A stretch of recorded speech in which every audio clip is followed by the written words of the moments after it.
y por qué no tener la posibilidad de hablar con profesionales encargados de poder darnos más herramientas y para poder aprender más sobre cada tema, ¿no? Y en este caso en particular, hoy vamos a abordar un tema que en el consideramos para nosotros muy importante y que hacía rato que queríamos poder charlar y conocer más sobre este tema y cómo poder sumar herramientas para poder también abordarlo. Y vamos a hablar más precisamente de un tema que, como decíamos, nos interesa mucho y tiene que ver con el autismo, ¿no? Y bueno, para hablar del tema tenemos en contacto a la licenciada en psicología Laura Cardetti, que bueno, moldense, que si bien por el momento no está acá, pero viene regularmente a Coronel Moldes y bueno, charlar con ella va a ser un placer y por supuesto para aprender más sobre el tema. Así que primero la vamos a invitar y la vamos a saludar. Laura, ¿cómo estás? Muy buenos días primero. ¿Qué tal? Buenos días. Bueno, antes que nada, gracias por esta invitación. Un placer estar acá con ustedes. Bueno, el placer es nuestro y obviamente agradecerte por acceder a charlar de un tema tan importante que me imagino que debe ser importante y como es el tema del autismo, ¿no? ¿Cuánto hay que aprender de este tema, ¿no? Sí, totalmente, que hoy está como muy en auge y donde, bueno, empezó como a hablarse de este trastorno que Ujú. antes, bueno, eh, existía y había pocas investigaciones. Bien. Bueno, mucho vamos a tener para preguntarte, así que creo que de a poquito vamos a ir desglosando un poco todo este tema para que quien está del otro lado pueda aprender y conocer un poco más sobre esto. Bueno, contanos qué es el autismo. Es lo mismo que hablar de TEA, digamos, ¿no? Es lo mismo. Ujú. Sí, el autismo es un trastorno del espectro autista y nosotros lo llamamos TEA, Ujú, ¿sí? Es una condición del neurodesarrollo, ¿sí? Entender algo básico, que el autismo no es una enfermedad, sino que es una condición, que ujú. por ahí eso es algo que nos cuesta entender, sobre todo a la sociedad, ¿sí? Es como que eh, entender que es un trastorno y que no es una enfermedad, Bien, ¿sí? ¿cuál es la diferencia de esto para que tengan en cuenta quien está del otro lado, digamos? ¿Sí? Que en algún punto es una característica en la personalidad de la persona. Ujú. ¿Sí? Que es algo que la persona tiene ciertas dificultades en cuanto a su comunicación, en cuanto a la interacción social, ¿sí? Esas son las diferencias, que se pueden ir modificando y pueden ir variando dependiendo de cada persona. Bien, perfecto. Si tengo que trazar un origen más o menos de cuándo empezamos a hablar de lo que es el autismo, a dónde nos tenemos que remontar. Bueno, en la primera infancia es donde aparecen los primeros síntomas. Generalmente es muy difícil detectarlo en ese momento. eh, Aparece alrededor de los 4 o los 5 años, sobre todo cuando aparece en la demanda, sobre todo escolar, Ujú. ¿sí? Porque en la familia uno termina como naturalizando un poco esas conductas y donde determina, entendiendo que el niño tiene ciertas dificultades o que le cuesta relacionarse y donde terminan como siendo los facilitadores para que ellos en su contexto puedan, bueno, estar con total libertad, por decirlo de alguna manera. Bien. ¿Sí? Pero, sí. Te escucho, te escucho. No, no, que estos primeros síntomas aparecen en la primera infancia, ¿sí? ¿Aparecen de qué manera? Cuando nosotros hacemos una entrevista de admisión, ¿sí? En esa anamnesis aparecen ciertas dificultades en su desarrollo temprano. Por ejemplo, eh, este niño pudo haber tenido un retraso, ¿sí? En su lenguaje, un retraso en alguna otra etapa, por ejemplo, en su retención de esfínteres o demás. Ujú. Es difícil, fácil por ahí para un padre identificar a un niño cuando presenta este trastorno, esta condición.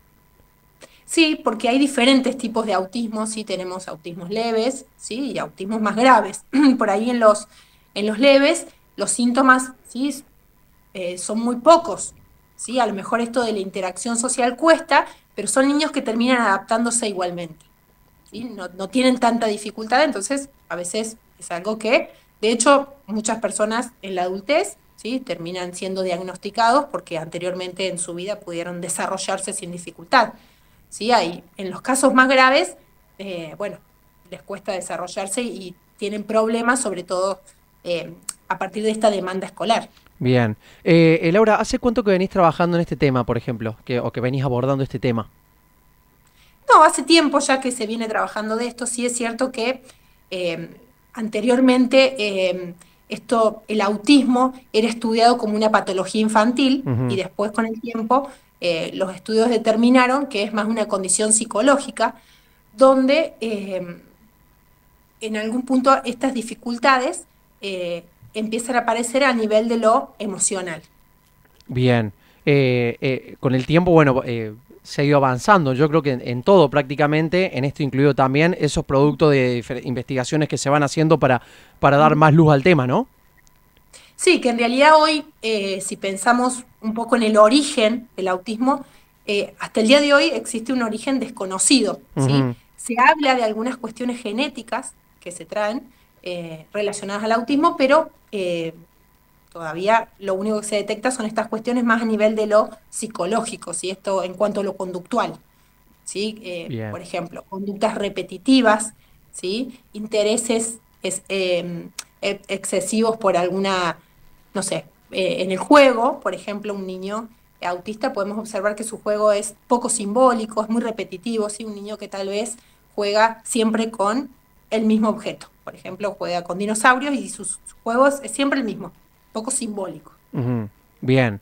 Vos sabés que el otro día íbamos charlando con alguien y nos preguntábamos y nos hacíamos el interrogante de si hoy observamos más niños con autismo o si antes había la misma cantidad y no se hablaba tanto del tema, o si hoy en cómo vivimos actualmente hay más casos. ¿Cómo es el tema? No, en realidad hoy es más estudiado esto, Ujú. ¿sí? Los niños que presentan ciertos síntomas, ¿sí? O ciertas dificultades, hoy hay estudios para esto, ¿sí? De hecho, hay estudios en cuanto a lo cognitivo, ¿sí? Donde determinan ciertos patrones que llevan a este diagnóstico, ¿sí? Un trastorno dentro del trastorno del espectro autista. Bien. Aquellos que por ahí no estamos muy empapados en el tema o por ahí nos encontramos ante la situación de algún niño o niña, ¿no? Que se encuentra con esta condición. Bueno, por ahí es muy importante, digo, y nos preguntábamos, digo, ¿cómo poder accionar desde nuestro lugar ante casos así, digamos, ante personas que se acercan o niños que se acercan con esta condición? ¿Cómo poder Ujú. empatizar con ellos, por ejemplo? Bueno, ahí aparece el primer error. Si ellos no son empáticos, Bien. ¿sí? Son niños que tienen ciertas dificultades, por ejemplo, esto de ser poco empáticos, de ser poco flexibles, ¿sí? Entonces es muy difícil llegar a ellos, Ujú. ¿sí? Entendiendo que ellos tienen otras formas de entender las cosas, Ujú. ¿sí? Donde, por ejemplo, nosotros vamos a hacer un chiste y ese niño no va a entender el chiste. Sí. ¿Sí? Son Ujú. muy literales, ¿sí? Va a entender que lo estamos agrediendo. Entonces, bueno, siempre tratar de llegar a ese niño o a ese adulto o a ese adolescente, ¿sí? Siempre sabiendo quién es la persona, pudiendo escucharla, ¿sí? Y sabiendo que va a entender las cosas de otra manera, Bien. ¿sí? Y voy a poder llegar, pero desde otro lugar, ¿sí? Con otras herramientas. Ujú. ¿Cuál pueden ser algunas de esas herramientas? Por ejemplo, días acá atrás tuvimos un niño con TEA que nos vino a visitar y bueno, con las herramientas que teníamos pudimos incluirlo, ¿no? Y bueno, ¿cuáles pueden ser aquellas que podemos nosotros por ahí utilizar para poder tratar, digamos? ¿Cuáles pueden ser? ¿Cómo saludar? ¿Cómo...? Bueno, sí es cierto que frente a estas situaciones siempre a ellos hay que anticiparles las cosas, Bien. ¿sí? Esto a ellos en algún punto los tranquiliza y no les genera ansiedad, ¿sí? Si yo lo voy a llevar a un lugar nuevo, si vamos a estar con personas desconocidas, ¿sí? Anticipar esta situación, ¿sí? Si yo lo expongo, en algún punto llega un momento donde sí tenemos que exponerlo, ¿sí? Pero Ujú. al principio se recomienda esto de anticipar la situación, dónde vamos a estar, con quiénes vamos a estar, qué es lo que vamos a hacer, y eso a ellos les genera seguridad. Bien. Entonces ahí empieza esto de la interacción social, que es algo que a ellos les cuesta muchísimo, ¿sí? En realidad es su dificultad más grande, ¿no? Ujú. ¿Cuáles son las cosas, las principales aspectos que por ahí les afecta a personas o a niños con TEA? ¿Los ruidos? ¿Alguna otra cuestión? ¿Cómo es eso? Bueno, sí es cierto que los ruidos muy fuertes es algo que a ellos los altera. No a todos los niños, ¿sí? Siempre digo que cada niño es único y particular, ¿sí? No Ujú. a todos los niños esto le afecta de la misma manera, pero este tipo de cosas como los ruidos fuertes. Cuando hablamos de esto de la interacción social, implica esto de empezar una actividad nueva, empezar un grado nuevo, ¿sí? Ir a la casa de algún familiar nuevo, ¿sí? No sé, estar en algún cumpleañitos o ese tipo de actividades, esto a ellos les genera mucha dificultad. Sí. O sea, en todos los contextos, ¿sí? La interacción es su dificultad. Bien, bien, bien. Pero bueno, en la medida de lo posible, con todas esas cuestiones, buscar eso de la inclusión, de que tenga el espacio para compartir y demás, que es muy importante y necesario, ¿no? Sí, totalmente, porque en algún punto este tipo de cosas a ellos les genera, sí, esto de esta ansiedad, ese estrés, sí, el exponerlo a estas situaciones a ellos les genera mucha ansiedad. Bien, perfecto. Bueno, aquellos niños que por ahí concurren con TEA, que concurren a la escuela y demás, bueno, también hay un acompañamiento en este sentido, ¿no?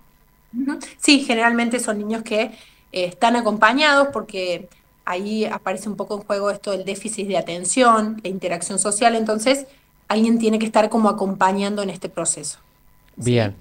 ¿sí? Hoy en día existen lugares, ¿sí? Adaptados, de hecho hay plazas en, en Córdoba capital, ¿sí? Ujú. Donde están adaptadas para ellos con ciertas condiciones, Bien. Sí, el espacio. hemos visto en Córdoba, ¿no? Esos espacios, la verdad que obviamente muy interesantes y qué bueno poder tener eso de...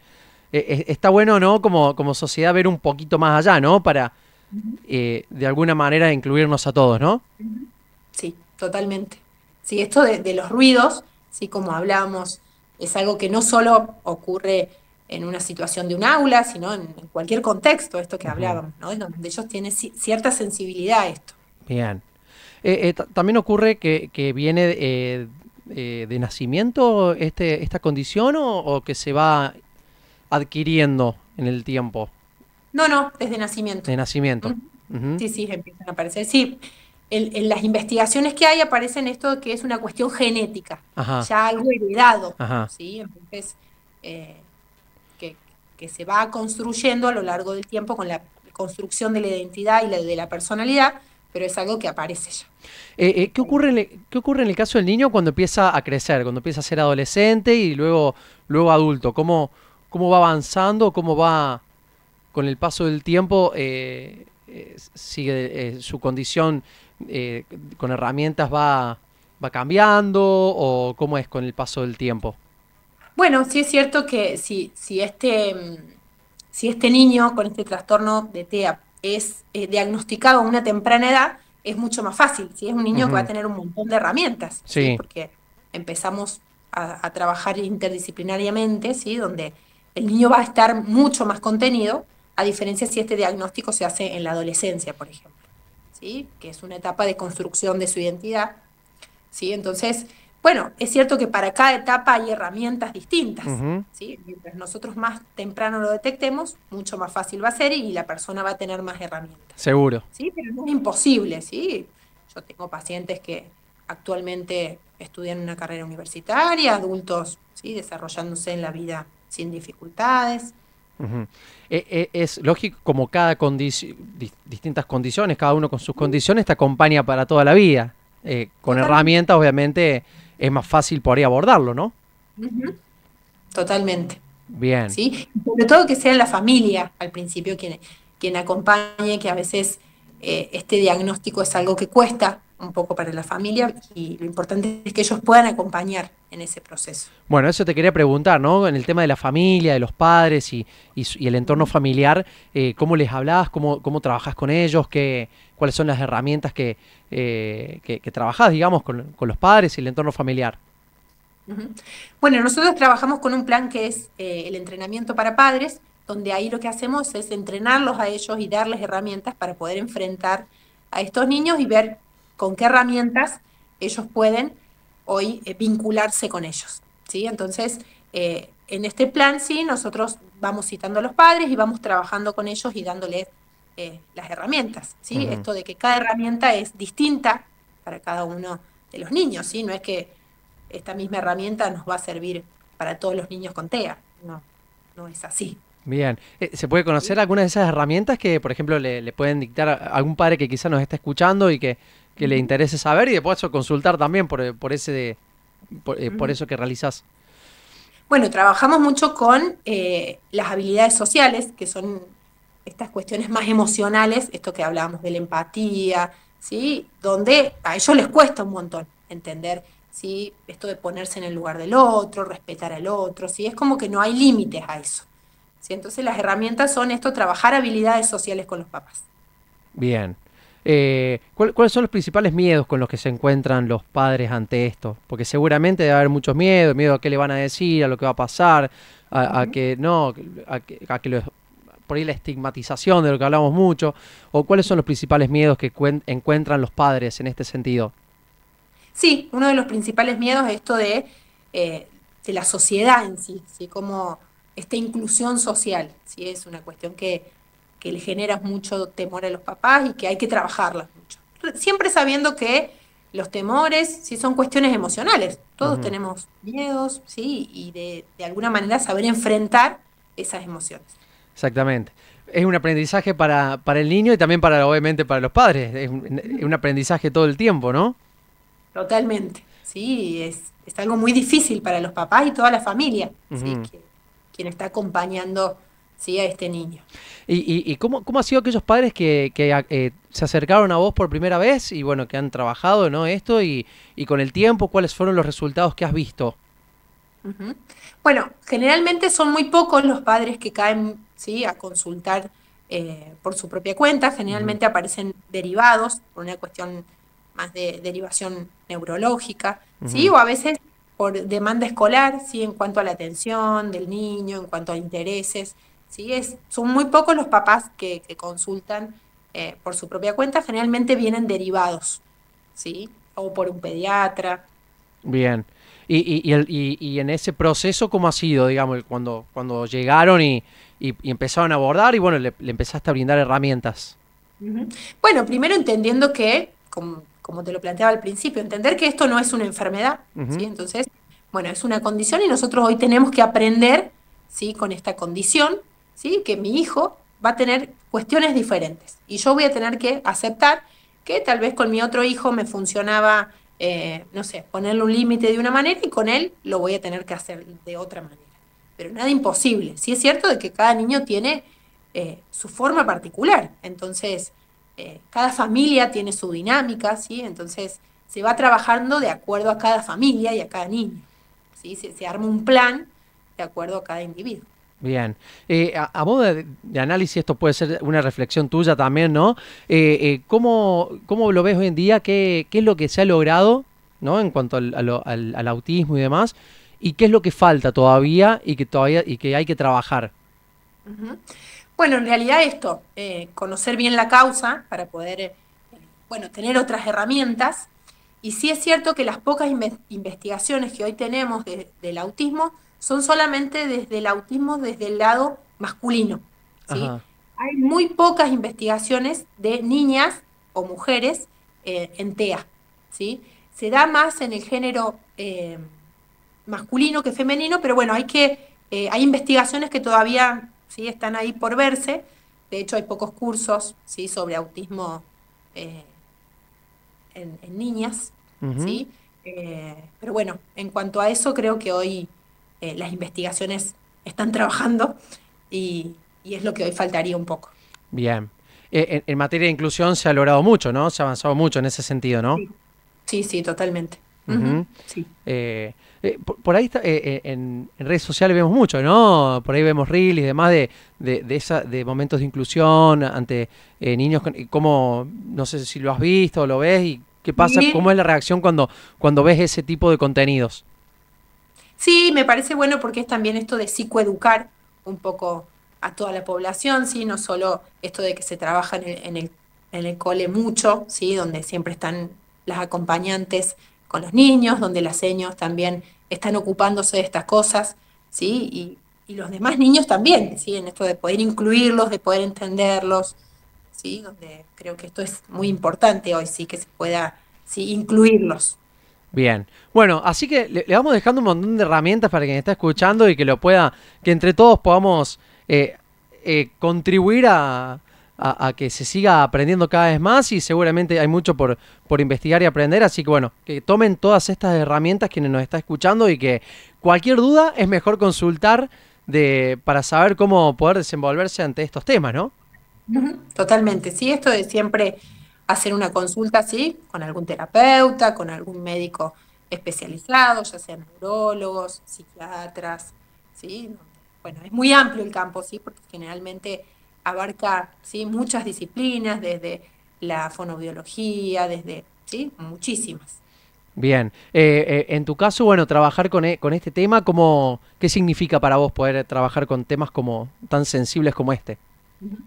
Bueno, es todo un desafío, ¿sí? Porque cada niño tiene sus condiciones, ¿sí? Entonces creo que cada niño que aparece es un desafío nuevo, ¿sí? Y poder ver avances en los niños, poder ver ciertos aprendizajes adquiridos, ¿sí? Eso es, bueno, es muy importante y lo valoro un montón. Bien, lo importante en esto es, sobre todo también hablando del entorno y padres y demás, es el aceptar, ¿no? Aceptar las Ujú. cosas para poder trabajarlas de otra manera, ¿no? Encararlas de otra manera. Sí, esa es una de las palabras claves por ahí que nos cuesta a todos y sobre todo a los papás, ¿sí? Esto de poder aceptar, ¿sí? Algo tan difícil. Seguro, seguro que sí. Bueno, acompañado del entorno, obviamente todo va a ser por ahí mucho más fácil, ¿no? Totalmente, sí, estoy pudiendo buscar las herramientas necesarias. Yo siempre digo de que no hay una receta de cómo ser papás y uno aprende con cada uno de sus hijos, ¿sí? Entonces tal vez hoy nos toque aprender con este niño, con este adolescente, sí, con TEA, sí. Y a veces esto, no tenemos herramientas y para eso hay gente que nos puede ayudar con estas herramientas. Bien, perfecto.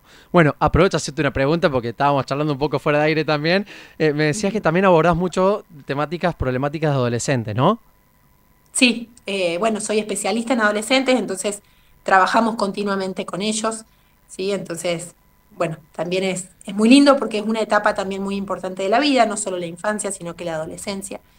Entonces apuntamos como a trabajar en estos momentos tan importantes de la vida de una persona. Bien, bueno, para vos me imagino debe ser sumamente enriquecedor trabajar con diferentes generaciones, con la primera infancia, niños, adolescentes.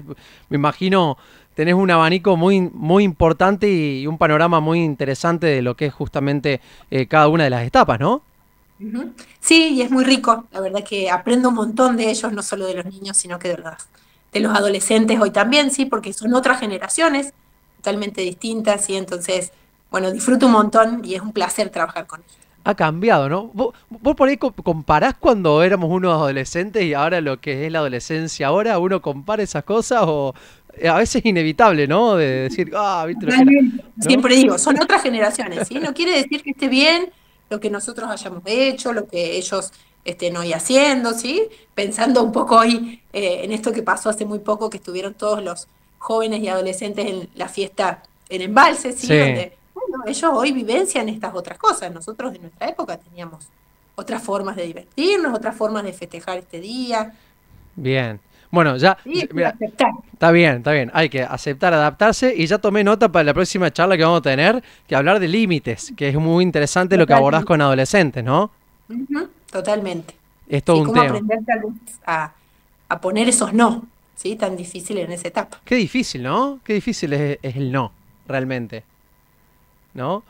Pero bueno, no te lo voy a hacer ahora porque nos va a llevar una hora más eso. Y me parece muy enriquecedora poder hablar de los adolescentes, que también Ujú. muy estigmatizados también. Y Sí. que es todo un tema para hablar y que por ahí metemos todo en la misma bolsa. A Sí. veces también, ¿no? Ujú. Sí, y donde a veces las comparaciones no están buenas, Claro, ¿sí? No seguro. quiere decir que una adolescencia o otra adolescencia sea mejor o peor. Yo creo que son distintas y que hoy Bien, nos toca aceptar estas. exacto. Y sí, es así. Es así. Sí, Siempre van a haber cambios de época y adaptarse a eso, obviamente, ¿no? totalmente. Muy bien. Bueno, Laura, ¿cómo pueden encontrarte en Coronel Molde o si no en Río Cuarto? ¿Cómo pueden hacer para consultarte? Aquellos que por ahí te están escuchando y por primera vez a lo mejor están identificando algo vinculado al TEA o al autismo o otras problemáticas como la adolescencia. Bueno, ¿cómo pueden hacer? ¿Cómo te pueden encontrar? Bien. Bueno, en Coronel Moldes viajo todos los jueves, ¿sí? Los jueves estoy todo el día allá generalmente, ¿sí? Y los demás días de la semana estoy en la ciudad de Río Cuarto, ¿sí? En la clínica de la familia trabajando actualmente ahí. Bien, perfecto. Ahí te pueden encontrar entonces, que bueno, seguramente va a ser muy interesante poder contar con vos y me imagino que tendrás muchos pacientes, ¿no? Que concurren y que acuden a vos. Totalmente, hay pacientes. Sí, sí, sí. Bien. Bueno, Laura, desde ya te agradezco por este tiempo, por haber dado un poco de luz a esto que queríamos por ahí conocer un poco más y aprender. Obviamente hay mucho para aprender y bueno, ya después es la responsabilidad nuestra también de poder interiorizarnos Ujú. y de involucrarnos en cada tema, ¿no? ¿Cuál es el mensaje por ahí que le dejás a la gente que está escuchando cuando hablamos de estos temas? Sí, que frente a la duda o a la inquietud, sí, esto siempre consultar, ¿sí? Si nosotros tenemos dudas o hay ciertas cosas que nos hacen ruidos y nosotros no entendemos o no sabemos, siempre consultar, no quedarnos con esa duda, no guardarnos eso. Muy bien. Bueno, Laura, muchísimas gracias. La verdad que un placer haber charlado con vos y ya te vamos a ir Igualmente. molestando para hablar próximamente del próximo tema que seguramente va a ser muy interesante abordarlo, ¿sí? Muy bien, no, muchas gracias a ustedes, por favor.